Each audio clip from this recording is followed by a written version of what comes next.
Cheers. Oakland coffee forever. That stuff is strong.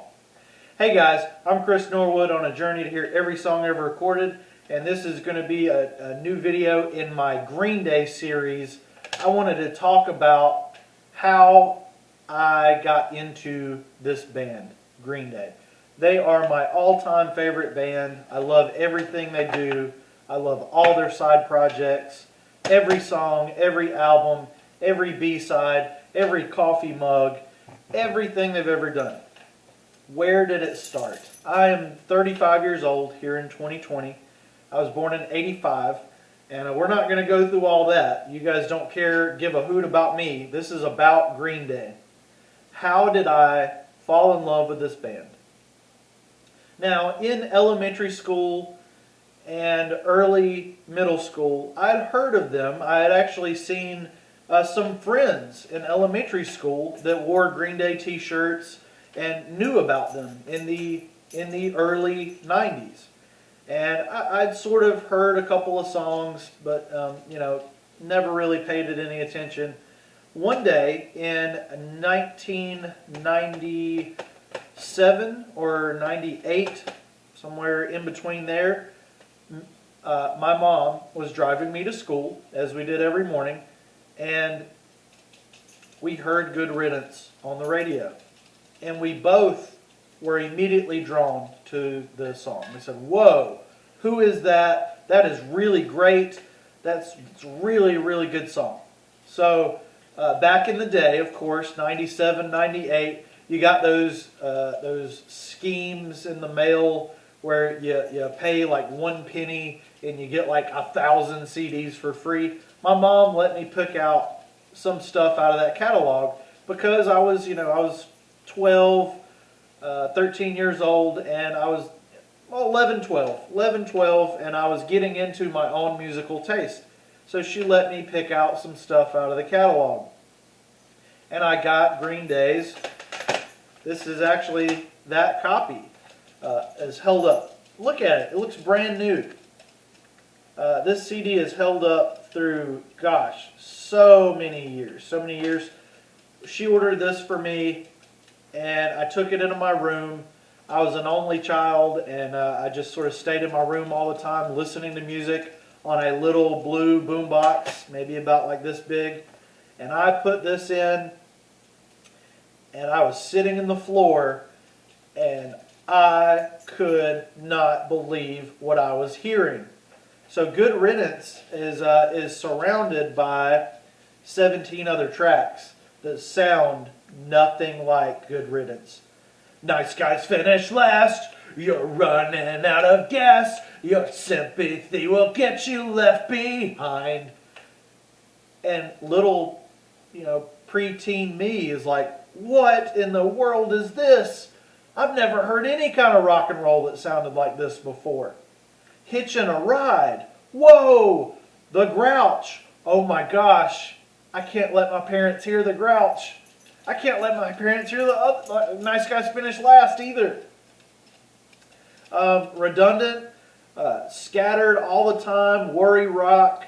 Platypus, I Hate You. This is one of those records for me. This one is the one that did it. This introduced me to the amazing band Green Day, and this introduced me to everything that was punk rock. I had to find out what this was about. I had to find out what inspired them and what made them sound like this.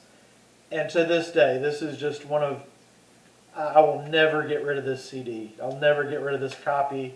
This thing is scratched all to pieces, and it plays better than CDs that I bought like yesterday. It's unbelievable how well this holds up.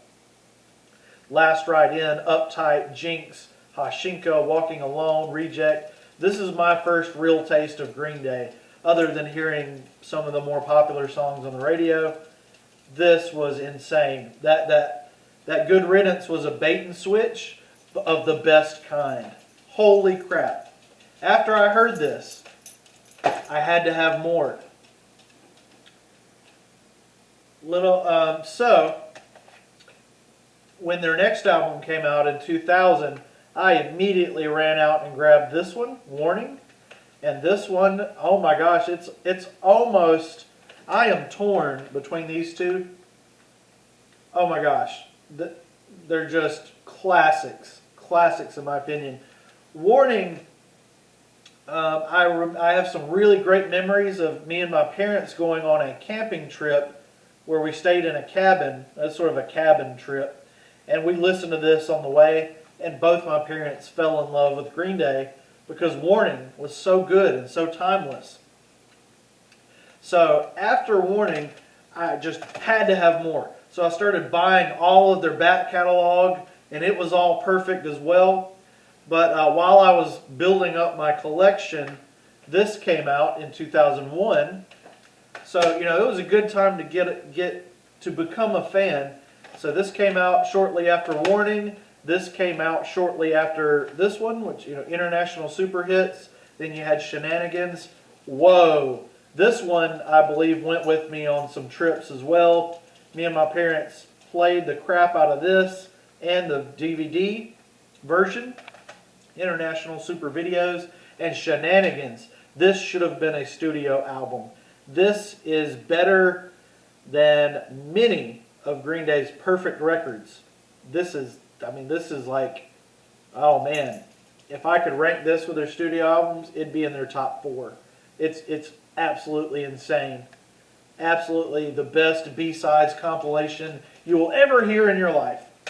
So, Nimrod just got me into this band, and, you know, Warning and International Super Hits and Shenanigans, just, oh my gosh, so much from 97 to 2000, and they quickly knocked off a lot of my other favorite musicians that were kind of falling apart.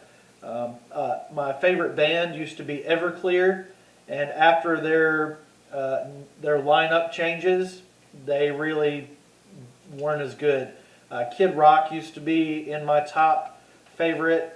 Red Hot Chili Peppers used to be my favorite band at one point. And so many more. You know, I had so many different... Blink-182, I kind of fell in love with them around the same time as Green Day, but I quickly discerned the difference between really great rock and roll music and kind of, you know, entertaining rock and roll that kind of is lacking the quality or the oomph of Green Day. Now, I love Blink-182. They are my 9th favorite band right now, so they're in my top 10. But they're not ever going to knock Green Day off the pedestal that they're on. And then, you know, in 2000, it's just been a Green Day obsessed world for me ever since. My parents loved them. My mom is gone, but my dad still loves them. God rest her soul. Everybody in my family knows about my Green Day obsession, which is something kind of rare for me. I kind of stay to myself, but Green Day is my really public obsession. And I just love everything they do. From when they started doing the side projects, which they have always kind of been doing with Pinhead Gunpowder, and they've played with, you know, Rancid, and then right after this, actually, they started, you know, the Network came out shortly after that, which has nothing to do with Green Day at all. They don't look anything like them. They don't sound like them at all. Their body shapes, their movements, none of that is the same. Network, just a German band. I don't know what the deal is there. But after that whole nonsense with the Network happened, you know, American Idiot came out, and that was life-changing, absolutely life-changing. I related to it in every kind of way. Oh man, I could just talk about American Idiot for hours and hours and hours, and I'll probably do that on this channel some more. I've done it a little bit in the past. I'm going to do some better videos about American Idiot. But then, after American Idiot, where did they go from there? where can that band possibly go? They didn't really know. So they started experimenting sonically. They got a couple other members and did the Foxborough Hot Tubs, which one could argue maybe it's not Green Day as well. Maybe they're wearing Billy Joe Armstrong and Mike Dirnt and Trey Cool masks. It might be the network. The network may be dressed up like the Foxborough Hot Tubs, pretending to be people in Green Day, pretending to be someone else. But the Foxborough Hot Tubs, and it's just been around that time I joined the Green Day Authority, or as it's called now, the Network Authority. But it all started, I'm rambling because it's Green Day, it all started with this. Green Day's 1997 Warner Brothers release, Nimrod, produced by Rob Cavallo and the band, engineered by Ken Alardrice, mixed by Chris Loredounge, because Chris Loredounge mixes all. A bunch of Nimrods on the back, a couple of Nimrods on the front. I wonder who these other people are on the Nimrod cover. Anyway, Nimrod. Nimrod, Nimrod, Nimrod.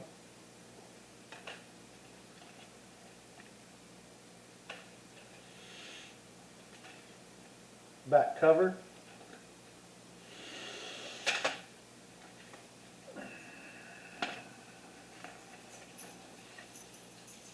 Absolutely love this lyric booklet. A little bit hard to read. Got a lot of stuff blacked out. Maybe some alternate lyrics and such. That could have been an alternate cover, I guess. Billy Joe's checking on his throat.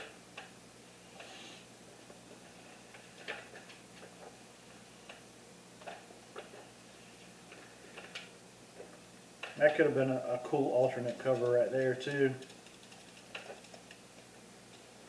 So you got Mike Dirnt on bass, vocals, and baseball bat. And then you got Billy Joe, vocals, guitar, and harmonica. And you got Trey Cool on drums, bongos, and tambourine. Who else do we have? We have Gabrielle McNair and Stephen Bradley, David Campbell, Petra Hayden. Got some drum techs, guitar techs, Bill Snyder, of course, who showed up on Billy Joe Armstrong's No Fun Mondays. But you got a P.O. Box. You can write Green Day at P.O. Box 710, blah, blah, blah, blah, blah. This is like the most near and dear to my heart album of all time. It's not my favorite Green Day album. It's in my top. It's like I said, it's tied with Warning for second place. I cannot pick. Absolutely cannot pick. But it is how I got into Green Day. Thank you guys. Like and subscribe for a ton more of Green Day related content. I'm going to go make some coffee now instead of pretending to drink fake Hollywood coffee. Fake air. Yay.